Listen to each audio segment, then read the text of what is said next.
А сега ще ви разкажем за един истински герой в света на готварството – Марин Лесев. Той има в колекцията си почти 10 000 печатни кулинарни издания и разбира се, в почти всяка книга има поне по една рецепта за пилешка супа.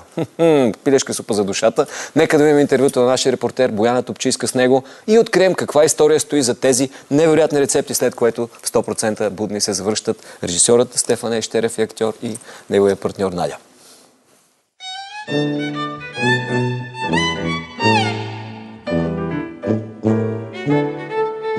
Страстта ми да колекционирам кулинарни книги възникна през 94-5 година, като дойдох да уча в София. Вече имах няколко така от родители останали книги, донесох си, но ми стана все по-интересно. Исках да увелича кулинарните си възможности и да опитам неща, които не съм имал възможност. Всички знаем 90-те години колко много заведения имаше в София. И един студент не можеше да си позволи много да ходи по ресторанти. Така че реших да си купувам книжки и да се пробвам да готвя по тях. Доста по-късно осъзнах, че имам така прилично количество книги и че с навлизането на интернет и другите дигитални платформи тези книги изчезват. Потърсих по-стари книги и установих, че почти не се намират такива. Една малка книжка от 12-та година, там с овчицата на корицата, всъщност ме накара да се замисля, като прочетох какво има вътре. Това е първата ми книга, която е на повече от 100 години. Тя така много ме впечатли. Видях различни варианти на ястия, които в съвремието съществуват, но в старите книги са представени по различен начин. И реших, че някой трябва да положи усилия и да събере цялата тази информация за бъдеще, нали? За нещо трябва да я съхрани по някакъв начин. Започнах да откривам все по-ценни неща, като ръкописи от началото на миналия век, доста така от 15 години по-сериозно внимание обръщам на тетрадките и на ръчно записаните рецепти, които са битували по това време, като смятам това за много ценно, защото никой кулинар или домакиня или домакин няма да запише нещо, което не е харесал.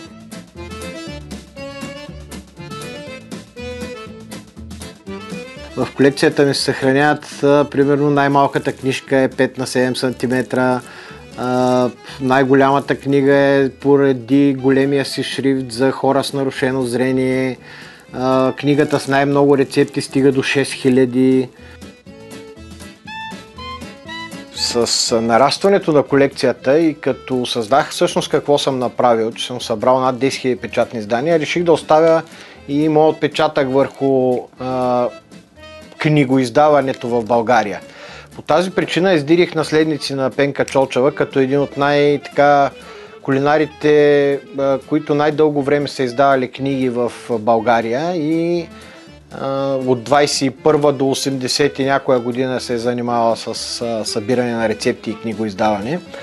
И реших да преиздам в оригинал няколко издания от нейното творчество.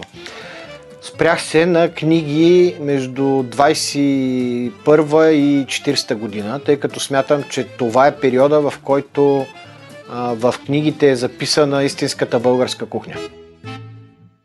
Благодарение на моя приятел Цветан Димитров от Чернивид, създателя и така човека, който произвежда зеленото сирене в България, той така ме насочи към сирената, българските сирена като цяло. И с негова помощ успяхме да възстановим с моите рецепти и неговите познания върху сирената, успяхме да възстановим сиренето в Стомна, което е изчезнал български продукт, типично български продукт, изчезнал 60-70 години от магазинната мрежа в България. Много интересен, кремообразен цвят, карамелен цвят има самото сирене вътре, кремообразно е. Може да се маже на филийка, може да участва в всякакви видове разядки и салати. Доста хора вече успяха да го опитат по мероприятията, на които успяваме да щупим Стомна и да покажем вкуса на старата българска кухня. Това до него е сирене в мях, характерни сирена около началото на миналия и края на по-миналия век. В някои региони на България са били с козината от вътрешна страна, а в други региони с козината отвънка. В книгите от началото на века 903, 5, 15, 17 година преподавателите в земеделските училища са описали много точно технологиите на различните видове сирене и благодарение на това успяваме да ги възстановим. Всъщност България се оказва, че за 100-200 години сме загубили над 70 вида различни сирена, които са били и регионални, и в национален мащаб са се използвали, но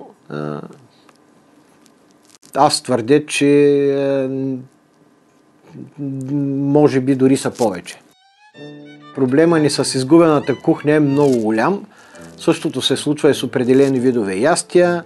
С напредването на интернет започнаха да излизат всякакви специалисти, които твърдят какво ли не. Лошото е, че това остава там и след 5 години, ако прочете някой какво е българска национална кухня, шахне. Хората могат да се запознаят с колекцията ми, с голяма част от рецептите в нея на изложбите, които правя от няколко години насам. Следващата ще е в етера и до март месец ще бъде там. Ще представя около 200 книги, ще представя по 3-4 броя от почти всички видове периодичен печат, от които събирам, защото според мен те са много важна част от събирането на българските рецепти. Другото, което ще покажа, са почти всички кулинарни кутии, които са издавани от 30-те до 90-те години. Така са си ги съхраняли. В кутията има разделители за различните теми на рецепти. Ще разкажа историята на учебниците, ще разкажа историята на рецептурниците. Съвременният готвач си мисли, че червения рецептурник е чудото на чудесата. Той всъщност е част от поредица от 7 книги и преди него има издадени над 40 рецептурника, като началото на рецептурниците някъде през 40-те години. Аз ще покажа 20 от тях, които да покажат историята така от края на 40-те до съвременните професионални книги за професионални готвачи. Друго какво ще покажа? Множество предмети, доста интересни, някои от тях използвани преди повече от 100 години. Ще се опитам да покажа и разкажа историята на всеки от тях, защото практиката ми показва, че 90% от хората не могат да предположат за какво са се използвали някои предмети. Ще направя една витрина с моя любим Никола Караджов. Имах щастието да се запозная с 92 годишната му дъщеря и внучките му, да ми разкажат с какво той всъщност е човека, който е обучил над 5000 човека преди 40 година. Водил е курсове по 3 месеца, по над 50 човека. Ще покажа оригинални негови снимки, негови свидетелства. Примерно този хаван ми е подарен от наследниците, личния му хаван за подправки, който също ще присъства на изложбата.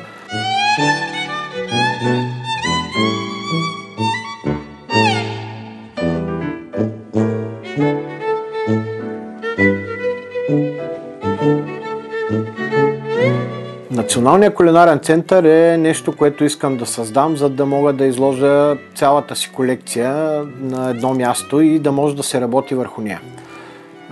Аз си го представям като интерактивен център, в който освен да се работи, да се извади цялата тази информация, да се определи откъде и кога идва едно ястие в България, дали е българско, дали има развитие, какъв вид. Примерно ще ви дам пример шкембе чорбата, която преди 100 години е имала ориз и магданоз вътре, както и да бъдат открити регионални ястия, които да станат визитка на България пред туризма.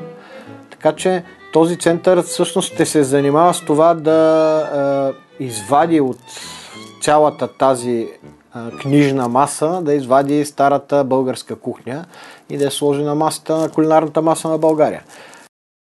Труда ми е ценен по една единствена причина. количеството, което съм събрал, наистина има информация, която никъде другаде не може да бъде намерена. Ние трябва да пазим историята си. Българина винаги се е събирал на маса, винаги е битувал около масата, тук се случват всички радости и неволи на българина и ястията ни имат история. Те трябва да бъдат съхранявани.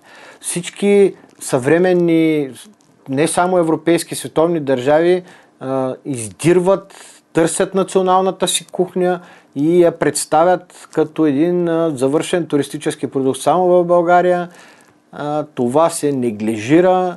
Въпросът е, че кулинарната ни история е съхранена и тя ще си чака подходящия момент да излезе наяве.